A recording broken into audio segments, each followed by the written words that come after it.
In this conscious, living universe, there are no laws of nature, just habits. There is nothing external to the universe to enforce a law upon it. The illusion of a fixed law of nature is only the result of there being no need for that habit to be broken.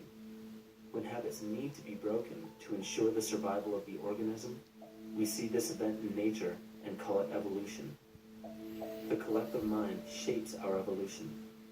And a great example of this is the experiment done by John Cairns in 1988.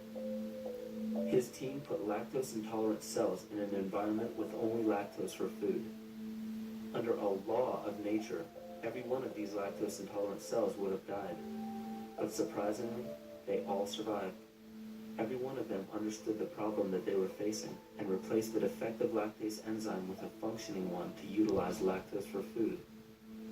If a cell has the ability to decide how and when to evolve because it's facing extinction, then anything can. The existing beliefs are that a human body is a biochemical machine controlled by genes, and therefore the behavior, emotions, and character of our biology, our health, our lives, are controlled by genes which we don't control. So this is what we taught people. You're a victim. Genes control your life. You didn't pick them. You can't change them. The genes you end up with program what's going to happen. My experiments on stem cells, which I started in 1967, I'd isolate one stem cell, put it in a petri dish, and then it would divide every 10 hours. So I took all the cells, split them up into 3 groups, and then just put them in 3 petri dishes. And then I changed the growth medium, the constituents of the environment, in each of the 3 dishes. In one dish, the cells form bone. The second dish, they form muscle. In a third dish, they form fat cells. What controlled the fate of a cell? And the first thing you have to say is, oh wait, they were all genetically identical when they were put in a dish. So obviously the genes didn't control it because they all had the same genes. What was different was the environment. And all of a sudden in my career, I said, oh my gosh, here I am teaching genes control life, and the cells are telling me genes respond to life. And since you can control the response, you can control your life. It's how you read the environment, how your mind perceives the environment.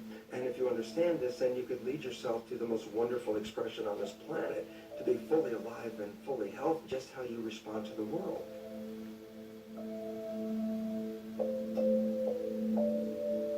In the face of financial collapse across the world, political and religious wars raging tirelessly, and an ever-growing feeling of being lost and void of meaning, there is a great amount of energy being pushed to the surface of the collective mind.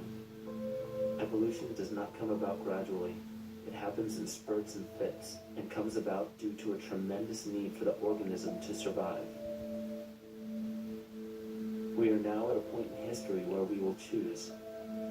We will choose to become sovereign or remain dependent, to face our true self or continue fighting a ghost, to become well or allow this disease to grow, to live or to die. The choice is yours.